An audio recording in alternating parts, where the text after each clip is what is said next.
I'm here outside the National Museum of the American Indian in Lower Manhattan.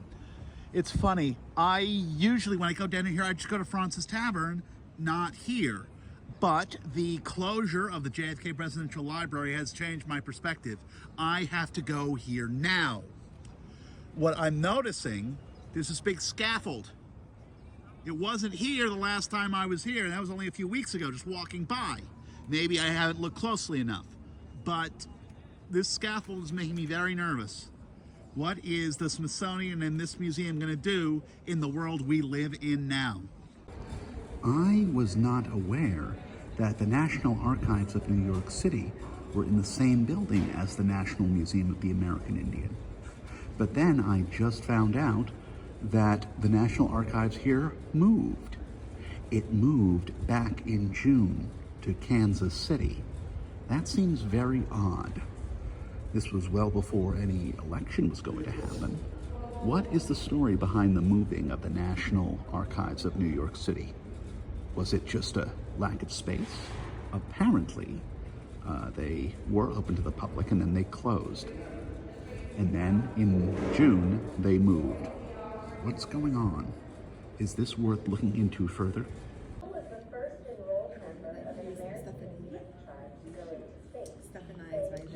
This is awesome. Forever. So can you start with this has been a native place and then say? No, we don't say that. We're here. We've always been here. There's no time machine, you know. This is where we are. The Creator made us to live here. And here we are. We're very happy here. People have been moving around for a long time. And sometimes in all that moving, they find a place they like so much, they decide to stay. Like New York. Lots of people have liked New York so much, they just decided to stay. And eventually, if they stayed long enough, they start to think of themselves as native New Yorkers. But how long does it take to become a native New Yorker? Well, she was born here, so she probably thinks of herself as a native New Yorker.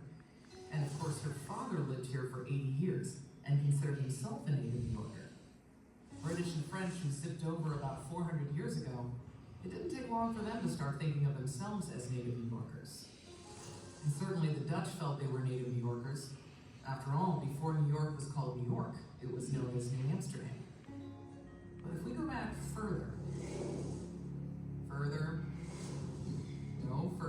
a lot further, before Shakespeare, before Rome, before Buddha, before the Ten Commandments, before the first pyramid, to the very roots. Now these are certainly native New Yorkers, Native Americans, and they are still here. Is it accurate information about the history of Native people here in New York City?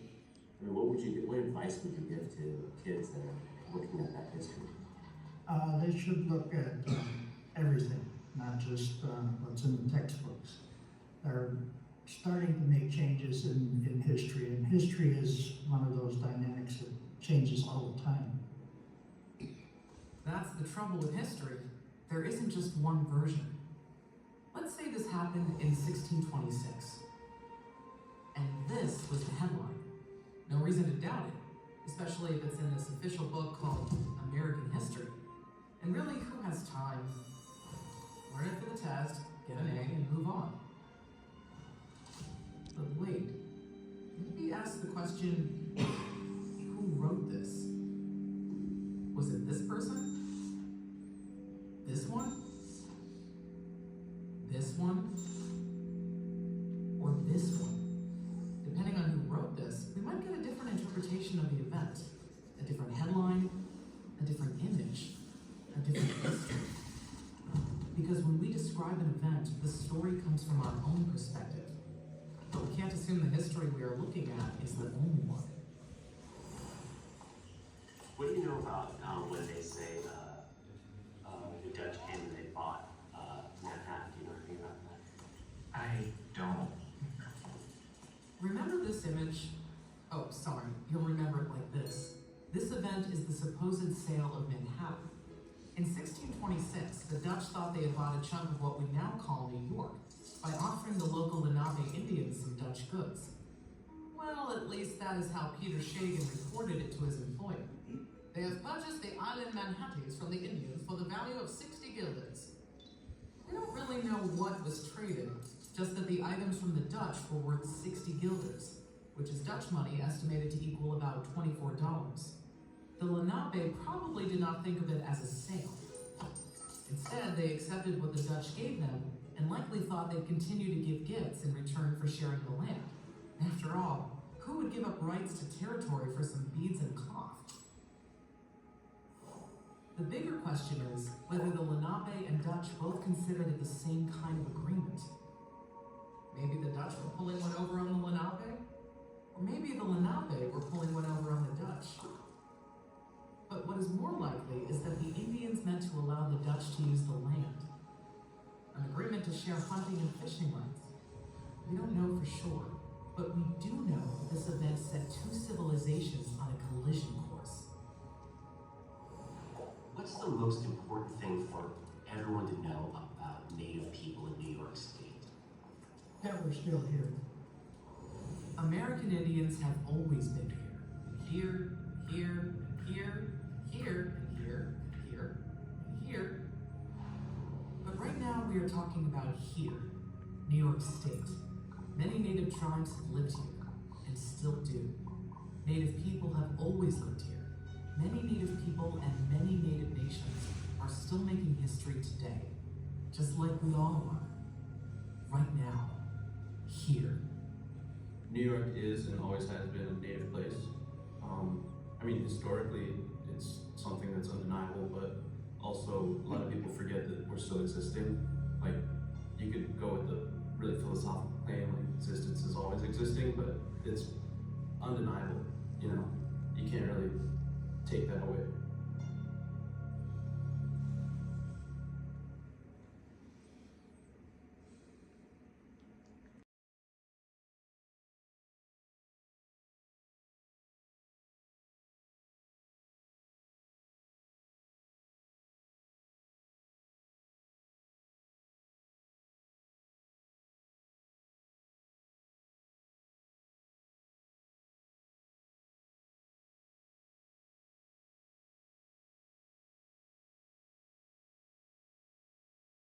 Revolution, 1775, 1776, 1777.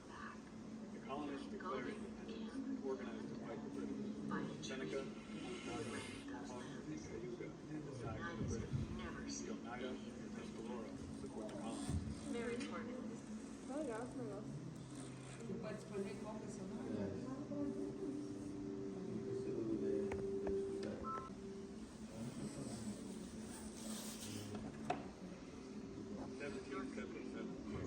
British attacked the colonists at Fort Stanley, drawing into battle for the Central Warriors.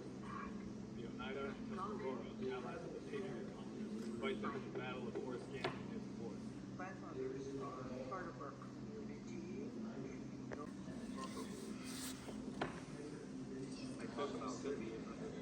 Mohawk warriors attacked the Confederate towns on Mohawk territory.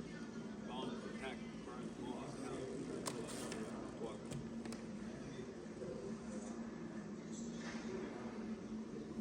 fields, orchards, and harvests in central and western New York.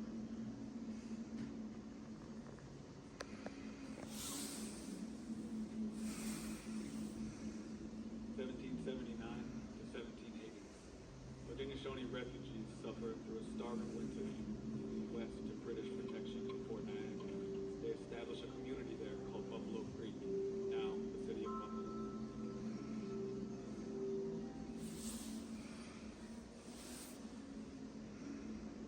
Treaties, 1783 to 1794. 1780.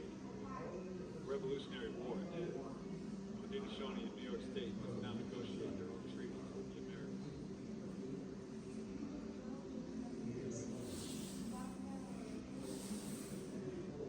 1784. Many Haudenosaunee moved to British Canada and established a community there, now known as the Six Nations Reserve. 1784.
Haudenosaunee Confederacy are scattered among 7 communities in Canada and 12 in the United States.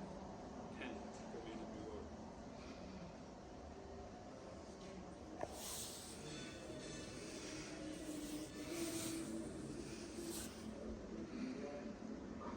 Today, the Cayuga Nation struggles to recover its ancestral lands in New York from reports of purchases.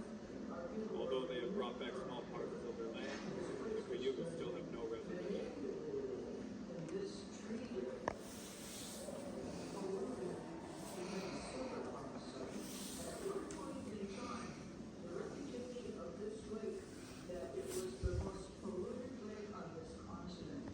As of Wednesday, February 19th, 2025, the content of the National Museum of the American Indian seems safe. It seems safe. They have a whole section talking about the destruction of the Haudenosaunee during the War of Independence, saying Washington was a town destroyer. I hope it lasts.